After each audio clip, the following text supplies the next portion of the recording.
खबर यह बता रही है कि लोकतंत्र का जो सबसे बड़ा पर्व है उसमें अब कितने फेजेस में चुनाव होने वाले हैं, कौन कौन से फेज हैं, आप अपना वाला फेज जल्दी से याद कर लीजिए, क्योंकि अब डंका बज चुका है। लोकतंत्र के त्योहार की शुरुआत हो चुकी है। दुनिया के सबसे बड़े चुनाव का ऐलान अब से कुछ घंटे पहले चुनाव आयोग ने किया है। सरकार बन जाएगी 4 जून तक। हालांकि पिछली मर्तबा यह हुआ था कि 30 तारीख तक, अक्कू जी आप भी जानते हैं, 30 तारीख तक प्रधानमंत्री ने शपथ ले ली थी, लेकिन अब ये जो सिलसिला है वो थोड़ा सा आगे बढ़ जाएगा। 4 जून को तो सिर्फ फैसला आएगा, गिनती होगी, मतलब हो सकता है 8-9 तारीख तक जो है वो 8-9 जून तक हो सकता है कि नए प्रधानमंत्री के रूप में शपथ लेता हुआ नया चेहरा या वही चेहरा आपको नजर आए। लोकसभा चुनाव कब कब होने वाले हैं जल्दी बता दूं आपको। पहला चरण जो है वो 19 अप्रैल को होगा 102 सीटों पर, 89 सीटों पर दूसरा चरण, 26 अप्रैल को 94 सीटों पर तीसरा चरण, 7 मई को, नतीजे 4 जून को आने वाले हैं, लेकिन 96 सीटों पर 13 मई को चौथा फेज, 49 सीट पर 5वां चरण 20 मई को, 57 सीटों पर छठे चरण में 25 मई को वोटिंग होने वाली है, और फिर 57 सीट आखिरी चरण 7वां चरण 1 जून को 57 सीटों पर यहां पर वोट डाला जाएगा, और फिर 4 जून को नतीजे आ जाएंगे। 443 सीटों पर किस्मत का उम्मीदवारों के फैसला 4 जून को जिस पेटी में, जिस मत पेटी में बंद है वहां से निकलकर आने वाला है। इस बार 97 करोड़ जो है मतदाता अपनी किस्मत, अपनी कॉन्स्टिट्यूएंसी की किस्मत और वो उम्मीदवार की किस्मत जो है उसको उस ईवीएम में अपनी पसंद पर जो है वो डालने वाले हैं।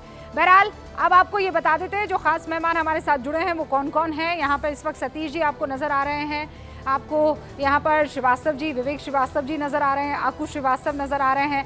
पहला चरण आपने देख लिया कब है, दूसरा और आखिरी जो चरण है वो सारा कैलेंडर आपके सामने है। आप किस राज्य से ताल्लुक़ रखते हैं, कौन सी सीट आपकी है, वो भी डिटेल में आपको कुछ ही देर में एक जैकेट बाकायदा यहाँ पर टीवी स्क्रीन पर नज़र आएगा, और उसमें आपको अपनी कॉन्स्टिट्यूएंसी भी पता लग जाएगी। अब मैं आपको दिखाती हूँ कि किन राज्यों में कितने चरण में चुनाव होंगे। जैसे उत्तर प्रदेश, बिहार, पश्चिम बंगाल, इन राज्यों में 7 चरण में मतदान होगा। तीनों बहुत अहम राज्य हैं। यूपी में 80 सीट है, बिहार में 40 है, पश्चिम बंगाल में 42 सीट है। महाराष्ट्र और जम्मू कश्मीर के चुनाव जो है वो 5 चरणों में होने वाले हैं। फिर महाराष्ट्र में आप जानते हैं 48 सीट है, जम्मू कश्मीर में 5 सीट है, लेकिन सुरक्षा के मामले के लिहाज से बहुत सेंसिटिव ये राज्य है। मध्य प्रदेश, ओडिशा, झारखंड में 4 चरणों में जो है वो मतदान होने वाला है। मध्य प्रदेश में 29 सीटें हैं, ओडिशा में 21 सीटें, और झारखंड में कितनी है, 14 सीटें हैं। छत्तीसगढ़ और असम में 3 चरणों में मतदान होगा। छत्तीसगढ़ में लोकसभा की 11 सीटें आती है, और असम में आप जानते हैं 14।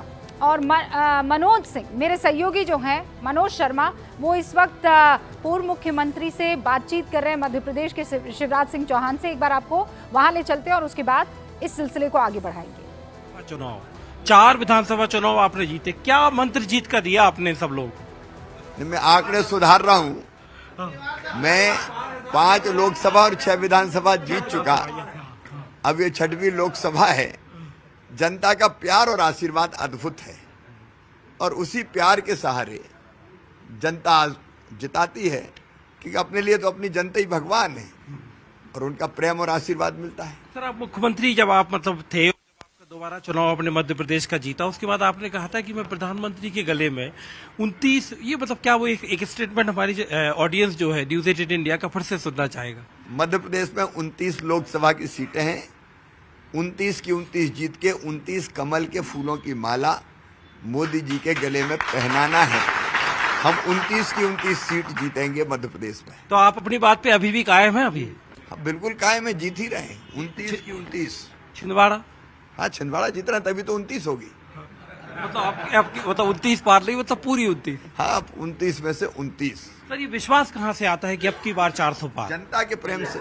जनता साथ दिखाई दे रही है, और जनता का जो स्नेह, प्रेम और विश्वास प्रधानमंत्री जी के प्रति है, भाजपा के प्रति है, उसी से ये विश्वास आता है। मुद्दा, सबसे बड़ा मुद्दा आपकी नजर में इस लोकसभा चुनाव का? विकसित भारत का निर्माण। भारत अब मोदी जी के नेतृत्व में विश्व गुरु बन रहा है।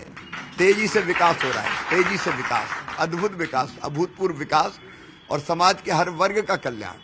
ये कांग्रेस सर, कांग्रेस मतलब कांग्रेस तो कह रही है कि हम तैयारी कर रहे हैं और 7-8 सीटों पर हमारी स्थिति बहुत अच्छी है। जीतू पटवारी दावा कर रहे थे, प्रदेश कांग्रेस के अध्यक्ष।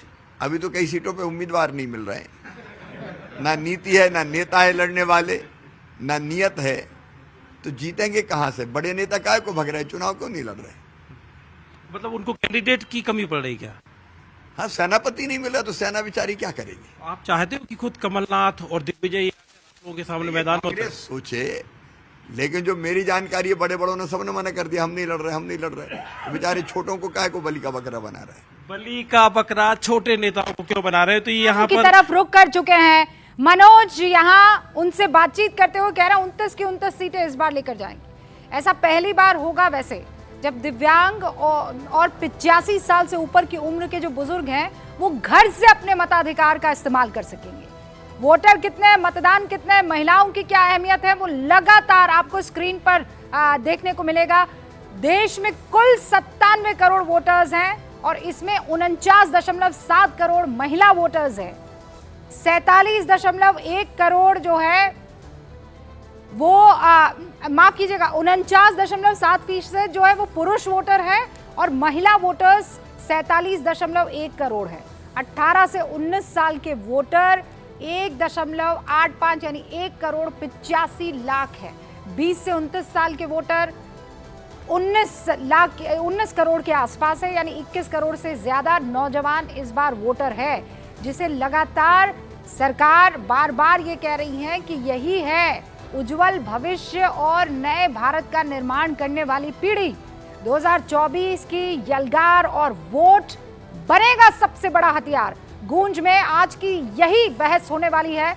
इस मुद्दे पर जो खास मेहमान हमारे साथ है वो स्क्रीन पर आपको नजर आ रहे हैं, सतीश जी और के शर्मा साहब भी हमारे साथ जुड़ चुके हैं, भारतीय जनता पार्टी के राष्ट्रीय प्रवक्ता हैं। शर्मा जी, बिगुल बज चुका है। देखिए रूपिका जी, लोकतंत्र के महापर्व का जो है महापर्व प्रारंभ हो गया है, तिथियां भी आ गई हैं। मैं पूरे देशवासियों को भारतीय जनता पार्टी की ओर से शुभकामनाएं भी देता हूं, बधाई देता हूं और ये अपील भी करता हूं कि भारी मात्रा में जो है वोट करें और इस पर्व को बड़े हर्ष और उमंग के साथ मनाएं। और भारतीय जनता पार्टी इस चुनाव में अपने एक सशक्त, निर्णायक और लोकप्रिय नेतृत्व माननीय प्रधानमंत्री श्री नरेंद्र मोदी जी के नेतृत्व में और विकसित भारत का लक्ष्य, आत्मनिर्भर भारत का लक्ष्य, सर्वांगीण विकास का लक्ष्य, इन नीतियों के साथ एक पारदर्शी शासन, भ्रष्टाचार मुक्त शासन की नीयत के साथ जो है इस चुनाव में अपने सहभागिता के लिए जा रहे हैं हम, और जनता का जन समर्थन हम उनसे जन आशीर्वाद प्राप्त करने के लिए जो है मैदान पर हैं। 2004 के बाद शर्मा जी ऐसा पहली मर्तबा होगा कि इतने लंबे समय तक जो है, मतलब मैं एक पहली तारीख से लेकर जब चुनाव शुरू होंगे और 4 जून तक 44 दिन के आसपास वो हो जाते हैं पूरे। पहली बार होगा कि इतना समय, क्योंकि जो पहला चुनाव हुआ था वो 4 महीने तक चला था, और आज जब हम तारीखों को देख रहे हैं तो बार बार विपक्ष की तरफ से कहा जा रहा है इतना समय क्यों चाहिए। देखिए, ये तो फैसला चुनाव आयोग को लेना था। चुनाव आयोग को लेना है, एक स्वायत्त संस्था है कि वो चुनाव को किस तरह कंडक्ट करती है, कितने चरणों में करती है, और इनको वो उसका अधिकार है। बाकी लोग प्रश्न उठा सकते हैं। पिछली बार भी 2019 में चुनाव हुआ था तो इस तरह के बड़े प्रश्न उठे थे, लेकिन जिस तरह के एक भारत इतना बड़ा लोकतंत्र है उसमें बड़े ही पारदर्शी तरीके से और अच्छे ढंग से चुनाव कराना ये चुनाव आयोग की जिम्मेदारी है। वो उसको देखता है कि मैं कैसे कंडक्ट करा सकता हूं। और आज तो चुनाव आयोग ने बार बार इस बात का जिक्र किया है। सतीश जी ने भी सुना होगा कि अगर एडवर्टोरियल मैं एक बात कह के समाप्त कर रहा हूं। ओके शर्मा, आज 2004 से जो लोग चुनाव कर रहे हैं उनको ये समझना भी पड़ेगा कि 2004 में इस देश की जो है जनसंख्या कितनी थी, आज जनसंख्या कितनी है और किस तरह से जो है उसको चुनाव को कंडक्ट कराना है। मतलब तो ये 97 चीजें भी करोड़ तो एक चुनौतियां के हैं शर्मा जी लगभग आप 100 करोड़ ही मान लीजिए 140 करोड़ की आबादी में। जी जी जी है तो ना? मैं इसलिए कह रहा हूँ कि इसको देखना पड़ेगा, इसको समझना पड़ेगा, ओके ये सारे चीजों को। इनको विपक्ष को कोई काम दाम मुद्दे हैं नहीं तो नहीं, प्रश्न नहीं, उठाना, आरोप शर्मा जी। लगाना है चुनाव आयोग पर, इस पर नहीं उस पर, शर्मा ये जी, सब- हम टेक्निकल बात करेंगे स्टैटिस्टिक्स के हिसाब से। आप मुझे एक बात बताइए, तमिलनाडु का चुनाव, अभी हम लोग यही डिस्कस कर रहे थे बैठ करके आपस में, तमिलनाडु का चुनाव आप पहले दिन करा रहे हैं, पहले चरण में पहले दिन, तो उसमें 39 सीट्स हैं करीब करीब। बिहार के अंदर भी लगभग 40 से 42 सीट हैं। एक राज्य के अंदर आप एक ही दिन में 40 की लगभग 40 सीटों पे आप चुनाव करवा देते हैं। इलेक्शन, अब आप बोलेंगे इलेक्शन कमीशन करवा रहा है, लेकिन हमें मालूम है इन्फ्लुएंस आप करवा रहे हैं। बिहार का चुनाव आप 7 चरणों में करवा रहे हैं, ठीक है। उसके बाद आप ये देखिए, मेरा ये एलिगेशन है रूबिका, उत्तर प्रदेश से 80 सीटें आती हैं, बिहार से 40 आती हैं, और ये बंगाल के अंदर एक स्टेक डाल रहे हैं। तो 160 सीटों को मैनिपुलेट करने के लिए 7 चरणों में चुनाव को तोड़ा गया है।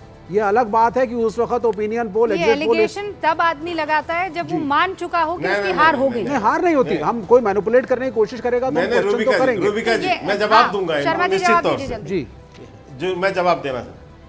देखिए, अच्छा कहा विवेक जी ने, पश्चिम बंगाल को इनसे ज्यादा कौन समझ सकता है। हिंसा की नींव डालने वाले कम्युनिस्ट जो हैं, ये बंगाल के अंदर हिंसा को इन्होंने एक तरह का धर्म बना दिया था। आज भी बंगाल की हालत क्या है? अरे भाई मेरे चुनाव के पहले हिंसा, चुनाव के दौरान हिंसा, आप चुनाव स्टैटिस्टिक्स के पे बाद बात हिंसा। करें ना। देखिए, लाए लोकसभा आज का शो चुनाव एक हो जाए, टेक्निकल शो है। विधानसभा चुनाव, अभी आज- मैंने नहीं बोला, नहीं, नहीं, विवेक आज जी, allegations विवेक जी, नहीं। मैंने नहीं बोला था, आप मत बोलिएगा। नहीं, वो बात मुझे नहीं बात है। पूरी करने दीजिए, मैं ठीक है, टेक्निकल भी आप समझा statistics दूंगा पे बात करिए मैं ना। टेक्निकल भी क्यों जी नहीं, मैं स्टैटिस्टिक्स ही समझा रहा हूँ आपको जनाब। जी, देश मुझे में बता दीजिए, कानून तमिलनाडु व्यवस्था एक दिन और क्यों और सुरक्षा बिहार को 7 ये दिन क्यों? महत्वपूर्ण नहीं है। नहीं, मुझे तमिलनाडु का इतिहास ही हिंसा का नहीं। आपने हिंसा क्यों बंगाल में जन्म दिया? अच्छा, तो मतलब स्टालिन की आप सरकार अच्छी है, आप मानते 40 हैं? साल तक हिंसा ही करते रहे वहां पर। सुन अच्छा, लीजिए, आपके शासन में और उसके बिहार बाद में वही चीज ममता मैंने तो बनर्जी ने बिहार सिखाया कहा, हुआ बिहार था। में तो आपका शासन बिहार रहा है में ना। भी स्थिति रही है, अच्छा सुनिए, आप बिहार दोनों में सुनिए। भी स्थिति रही है। अरे लेकिन वहाँ आप की दोनों लूटमार जिस का बात पर इतिहास लड़ है। रहे हैं, इसको मैं आप क्यों दोनों कहूँ? थोड़े डिसाइड करेंगे, वो तो चुनाव Agreed, आयोग को डिसाइड agreed। करना है ना। चुनाव आयोग ने हाँ, डिसाइड किया है। मैं बिल्कुल कहा बात खत्म कि हो चुनाव जाती है। आयोग करेगा। नहीं, हमारा लेकिन allegation है- राजकुमार मैं भाटी रूबिका जी, समाजवादी मैं याद पार्टी के दिलाना राष्ट्रीय चाहता हूँ। प्रवक्ता भी हमारे साथ जुड़ चुके हैं। हाँ, क्या याद दिला रहे हैं आप? 10 सेकंड में याद दिला दीजिए। नहीं, मैं 10 सेकेंड में ये दिला रहा हूं कि अभी अभी विधानसभा के चुनाव हुए थे, वो जो है पश्चिम बंगाल में। उसके पहले नगर पालिका, नगर परिषद के चुनाव, जिला पंचायत के चुनाव में भी आप देखिए, चुने जाने के बाद भी वहां के निर्वाचित प्रतिनिधियों को झारखंड में, दिल्ली में और तमाम राज्यों में जाकर शरण लेना पड़ता है। मानवाधिकार आयोग, हाई कोर्ट, आप बिहार की सुप्रीम बात कर रहे कोर्ट, हैं ना, वो सबके सबको आर्डर पता है, पश्चिम वो बंगाल सबको पता है, 21वीं सदी में वो हिंसा, सबको पता है। सतीश और कानून जी, व्यवस्था जो है ठीक राज्य अब के मैं, पास। अब सर देखिए, एक ये फेजेस की बात हो गई है, अब मैं आगे बढ़ना चाहती हूँ। सतीश जी, बार बार चुनाव आयोग की तरफ से एक बात, शांतनु जी भी मुझे स्क्रीन यहाँ पर दिखाई दे रहा है, आपको स्क्रीन पर नहीं दिखाई दे रहा, स्टूडियो में आ गए, कुर्सी का इंतजाम कीजिए ताकि शांतनु गुप्ता से भी बातचीत हो सके।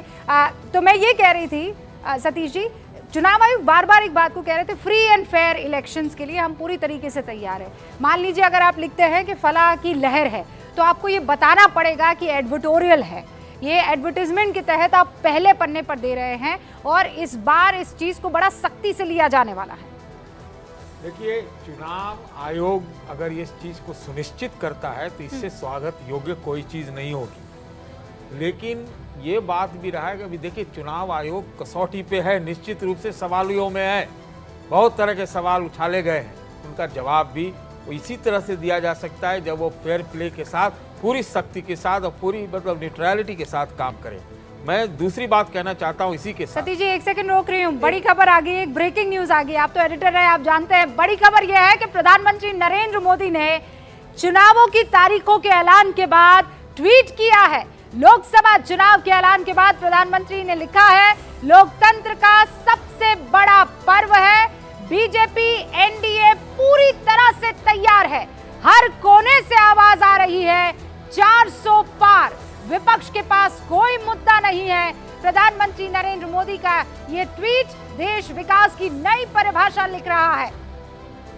तो लोकसभा चुनाव से पहले प्रधानमंत्री नरेंद्र मोदी का ये ट्वीट एंड चुनावों की तारीखों के ऐलान के बाद, the biggest festival of democracy is here. Election Commission has announced the 2024 Lok Sabha election dates. We, the BJP NDA, are fully prepared for the election. हम पूरी तरह से तैयार है. We are going to the people on the basis of our track record of good governance and service delivery across sectors. Satish ji वापस सही कह रहे हैं, रिपोर्ट कार्ड है हमारे पास. ये तो ट्वीट आप जो बता रहे हैं और आप पहले अपने ग्राफिक्स में लिख रहे हैं, दोनों अलग है. 400 पार वाला इसमें बात नहीं आ रहा है, तो हमको लगा, फिर लगता है मोदी जी ने एक और ट्वीट कर दिया. भाई एनीवेज मगर मैं एक और ट्वीट किया है. हाँ, वही तो दिखाना चाहिए. एक और ट्वीट किया है. हाँ, लेकिन मैं इससे पहले को दिखाइए तो मैं और कहूँ एक बात. मैं कह रहा, ट्वीट में 400 पार का वो जिक्र कर रहे हैं. हाँ, मैं कह रहा हूँ, मैं ये कह रहा था, ये दुनिया का सबसे अभूतपूर्व चुनाव है, सबसे बड़ा चुनाव है इतिहास में, दुनिया भर का. और लोकतंत्र के प्रतिष्ठा के लिए, लोकतंत्र के मतलब सबसे लार्जेस्ट डेमोक्रेसी में ये चुनाव है. ये इसका एक बहुत बड़ा महत्व है, नंबर 1. नंबर 2, मैं ये भी कहना चाहता हूँ आज के चुनाव के बाद में, क्योंकि ये जो चुनाव अभी जो हो रहा है, ये अपने मतलब इस स्वरूप में ये अंतिम चुनाव है. अब आप कहेंगे क्या अंतिम चुनाव बोल रहा हूँ? नहीं, इस स्वरूप मतलब इस स्वरूप में बोल रहा हूँ. डिजिटल चुनाव भी हो सकता है कल को. कल आपको देखेंगे 543 नहीं है, जो नया संसद का भवन बना उसमें सीटें बड़ी हैं. हाँ. उसके लिए डिलिमिटेशन हो जाएगा, उस स्वरूप में भी है, उस चुनाव से भी है. कई लोग कहते हैं कि डिजिटल चुनाव होना चाहिए. अब तो जब टेक्नोलॉजी के युग में है, ये अलग बात है. सुनिए ना, आपके बारे आने वाले समय में ये 7 फेज के चुनाव आपको नहीं दिखेंगे. ये भी है, ये अंतिम चुनाव है. पर क्या और वन नेशन वन स्टेट, सुन लीजिए, वन नेशन वन इलेक्शन को भी बात माने तो उसके ख्याल से भी मुझे लगता है ये अपने स्वरूप में अंतिम चुनाव. वन इलेक्शन को लेकर क्या उसकी झलक इसमें दिखाई दी है? उपचुनाव, 5 राज्यों के जो चुनाव हैं वो इसी दौरान हो जाने हैं. नहीं, इसमें तो नहीं झलक दिखाई देगी. अभी तो सिर्फ चर्चा हो रही है, अभी बातचीत हो रही है, अभी रिएक्शन आ रहे हैं. और जैसे कि हवा जब आंधी चलती है तो उसके पहले थोड़े हवा का माहौल लुक देखा जाता है कि लोग क्या कर रहे हैं, कह रहे हैं, कैसे कर रहे हैं. और ये तय हो चुका है कि एक राष्ट्र एक चुनाव के तरीके से काम होगा, और उसमें कैसे होगा, क्या होगा, उसके नफ़ा नुकसान भी देखे जा रहे हैं. दरअसल ये बात सही है. अब जो लोग कहते हैं कि चुनाव जो है 50,000 करोड़ और उसमें हो रहा है, ऑफिशियली तो 6,000 करोड़ की बात की जाती है, लेकिन ये चुनाव जो है 1.25 लाख करोड़ के आसपास के होते हैं. अगर सब प्रत्याशियों का खर्चा, पार्टियों का खर्चा और सरकार का खर्चा मिला जाए तो 1.25 लाख करोड़ का एक चुनाव होता है. राज्यों का चुनाव थोड़ा सस्ता हो सकता है, लेकिन उसमें भी आजकल खर्चे उतने ही बढ़ गए. तो देश की ज़रूरत है एक राष्ट्र एक चुनाव के हिसाब से काम करने की, और उसी हिसाब से थोड़ी सी राहत हो सकती है. बाकी बगल में विवेक श्रीवास्तव बैठे हैं, वो इस पर कभी अग्री नहीं करेंगे. ना, नहीं करेंगे, उनका मत होगा, वो उनका मत होगा. लेकिन मेरा मत तो अपने जगह है ना. स्टेज पर पहुंचा जाएगा और उसके लिए कितना, क्योंकि क्या ये एक नया टारगेट नहीं है? शांतनु, देखिए, मेरे ख्याल से तो जो नई डेमोक्रेसीज है, नया लोकतंत्र है, उसमें चुनाव बहुत बड़ी बात है. और भारत का चुनाव, जिसमें आपने अभी बताया 97 करोड़ वोटर हैं, करीब 10.5 लाख पोलिंग बूथ हैं, 1.5 करोड़ पर्सनल उसको मैनेज कर रहे हैं. अभी मेरे कुछ मित्र थे IAS, वो यहाँ पर ट्रेनिंग के लिए आए थे, कह रहे थे वो भी अपने आप को एक मतलब इतने खुशी महसूस कर रहे थे कि इसका पार्ट है. हम लोग विदेशों में जाते हैं रूबिका, आज भी UK US में मैंडेटरी वोटर कार्ड नहीं है, कोई भी जाके वोट कर सकता है. बाद में उस पर एलिगेशन लगे तो वो जेल जा सकता है. तो हमारा इलेक्शन जो रोबस्ट है, हमारे इलेक्शन कमीशन से ऑफिसर्स जाते हैं UK US और बड़े बड़े चुनाव में एक तरह से उसको देखने के लिए. तो मेरे ख्याल से हम लोगों को खुश होना चाहिए कि उसकी कमेंट्री के लिए हम बैठे हैं. जो इतनी बड़ी धरती पे चीज़ हो रही है, हम लोग जो नया डेमोक्रेसी, नया तंत्र देखते हैं, उसका एक भाग है. और इतनी ब्यूटीफुली उसको मैनेज करना, और EVM पे जो इतनी देर आज EC बोल रहे हैं, वो बड़ी बात है. जैसे ही इलेक्शन स्टेट के खत्म होते हैं, किसी के भी खत्म होते हैं, हम EVM पे आ जाते हैं. आज भी बड़े बड़े देश जो टेक्नोलॉजी का दम भरते हैं, वो EVM पे चुनाव करने लायक नहीं है. और हमने EVM को VVPAT और अलग तकनीक से और अच्छा कर लिया है. तो मुझे तो जब भी भारत में वोट डालने जाता हूँ तो बड़ा गर्व होता है कि हम इतने बड़े लोकतंत्र के हिस्सा हैं, इतने बड़े लोकतंत्र का हिस्सा हैं, और उसे इतनी बेखूबी से हमारा EC संभालता है. लेकिन राजकुमार भाटी जी, ये जो EVM का जिक्र छिड़ाई है, अब इस बार तो ये नहीं होगा ना कि जीते तो हम है और हारे तो EVM है. मैं पहले दिन से लेकर आखिरी दिन तक प्रत्याशियों के प्रमाण पत्र मिलने तक हर जगह भेदभाव किया जाता है. हर कहीं भी निष्पक्षता नहीं होती है. हर जगह सरकार की मंशा के अनुरूप निर्णय लिए जाते हैं. और मुझे बड़े दुख के साथ कहना पड़ रहा है कि लोकतंत्र में चुनाव में खास तौर से सबसे बड़ी भूमिका होती है चुनाव आयोग की और मीडिया की। दोनों पक्षपाती हैं, दोनों पक्षपाती हैं। माफी के साथ कहना चाहता हूं। अब आपके शो में ही मैं उदाहरण देता हूं, बहुत कम समय लूंगा, कृपया बीच में न टोकें। आप खुद कह रही थी कि चुनाव आयोग ने निर्देश जारी किए हैं कि अगर मीडिया कोई सरकार पार्टी के पक्ष में कुछ दिखाएगा तो उसमें लिखना पड़ेगा कि विज्ञापन है। इसी बीच में सतीश जी बोल रहे थे और सतीश जी को बात काट के आपने कहा बड़ी खबर प्रधानमंत्री ने ट्वीट कर दिया है अब की बार 400 पार। ये कौन सी बड़ी खबर है? 1 घंटे पहले प्रधानमंत्री जी ने ट्वीट किया था। और इसमें बड़ी खबर कौन सी है कि सतीश जी जैसे वरिष्ठ पत्रकार को बीच में रोक के आपने, ये बड़ी खबर है। देश का प्रधानमंत्री जब चुनावों के घोषणा के बाद, तारीखों के घोषणा के बाद ट्वीट करेगा और वो ट्वीट अगर इस बड़े पर्व को लेकर होगा तो क्यों नहीं बताएंगे? आपको क्या दिक्कत है उसमें? नहीं, आपको इस बात की क्यों दिक्कत? आप प्रधानमंत्री को प्रधानमंत्री के तौर पर देखते ही नहीं है। प्रॉब्लम ये हो जाती है ना। मैं बोल रहा हूं ये समाचार नहीं है, ये मनोवैज्ञानिक गेम है। ये मतदाताओं को प्रभावित करने के लिए मतदाता आपको लगता है कि इतना बेवकूफ है कि आप उसे प्रभावित कर देंगे मनोवैज्ञानिक तरीके से? गजब कर रहे हैं राजकुमार भाटी जी। अब कैसे आपके शो को निष्पक्ष क्या आप मुझे बोलने नहीं दे रही है? मेरी बात सुनने, मेरी बात गलत हो सकती है, फिर आप उसका जवाब दें, कोई और जवाब दें। ये मनोवैज्ञानिक गेम है। एक शो में 6 बार ये कहा जाएगा अब की बार 400 पार, अब की बार 400 पार, लोगों के दिमाग को प्रभावित करने के लिए। ये भी भेदभाव, ये भी बेईमानी है, ये भी चोरी है। निष्पक्षता होनी चाहिए, हर पार्टी को बराबर समय मिलना चाहिए, अपने अपने मुद्दे कहने के एक शांत वातावरण होना चाहिए। इसमें माहौल ऐसा बना के रखा जाता है। अच्छा, हम जो कह रहे हैं मैं यही कहना चाह रहा था। आप लोगों की तरफ से कोई ट्वीट आया, बता दीजिए। मैं अभी उसको एक बार बोलिए ना अखिलेश यादव से। पिछला ट्वीट उन्होंने 19 घंटे पहले किया था। अखिलेश यादव ने जो कैसे सड़क पे नहीं दिखते हैं, ट्विटर पे दिखते हैं, 19 घंटे पहले अखिलेश ने ट्वीट किया था। उनसे ट्वीट करें, पढ़ देंगे रुपए क्या? जितने बड़े नेताओं की तरफ से ट्वीट आएगा यहाँ पर ब्रेकिंग होगी। मैं कह रही हूँ अब की बार 400 पार इन्होंने नारा दिया, आप दूसरा नारा दीजिए ना। क्या आप लोगों की तरफ से चौकीदार चोर है नारा नहीं दिया गया था? आप मुझे बताइए ना, आपकी तरफ से चौकीदार चोर है नारा दिया गया था कि नहीं दिया गया था? कितना वो चला था? क्या वो मनोवैज्ञानिक तरीके से लोगों पर काम किया? तो क्यों नहीं जीत गए आप सारे चुनाव?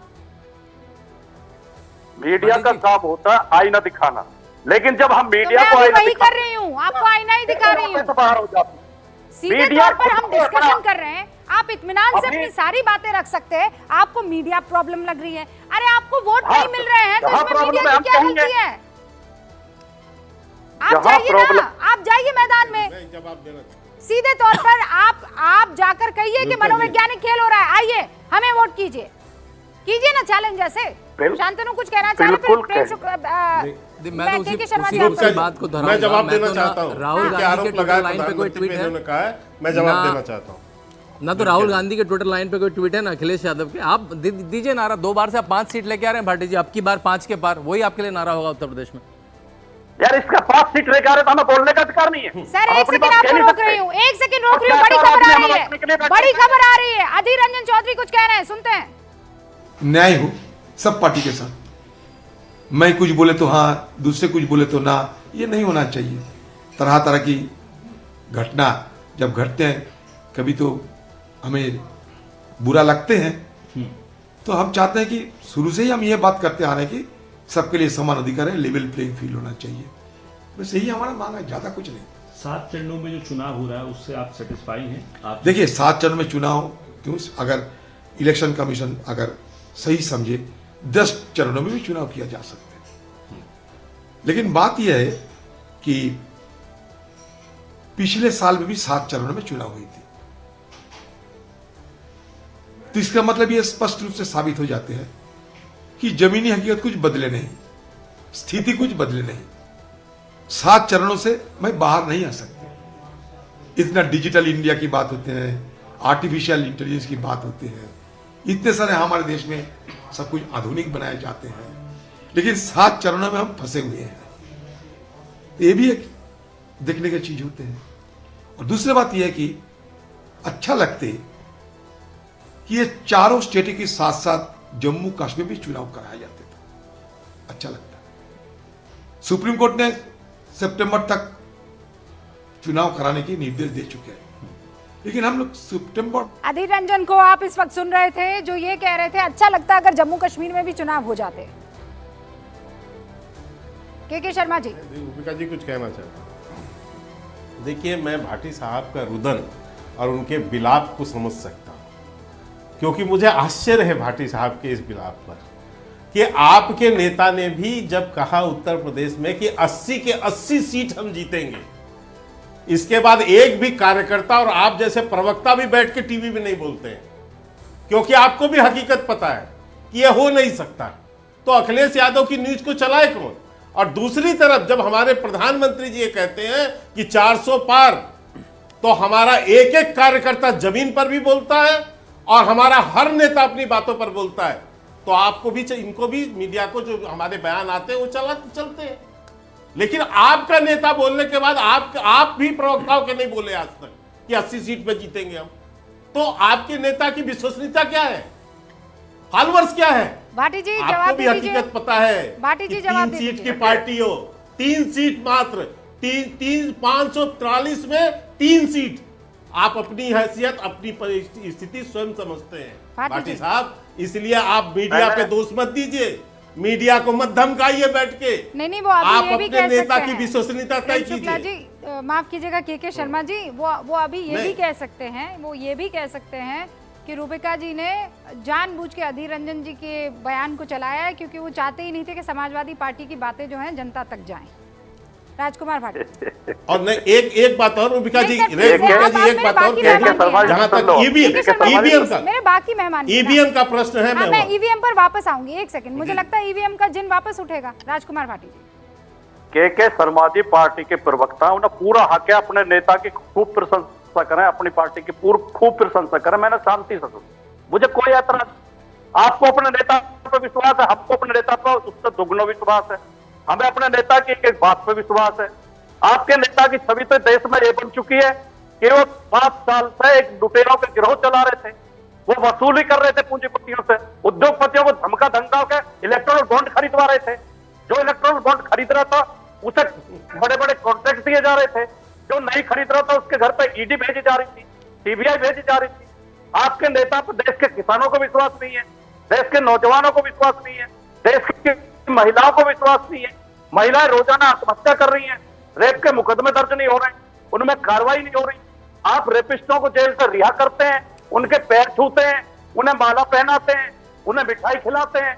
आपकी पार्टी से तो देश की जनता परेशान है, दुखी है।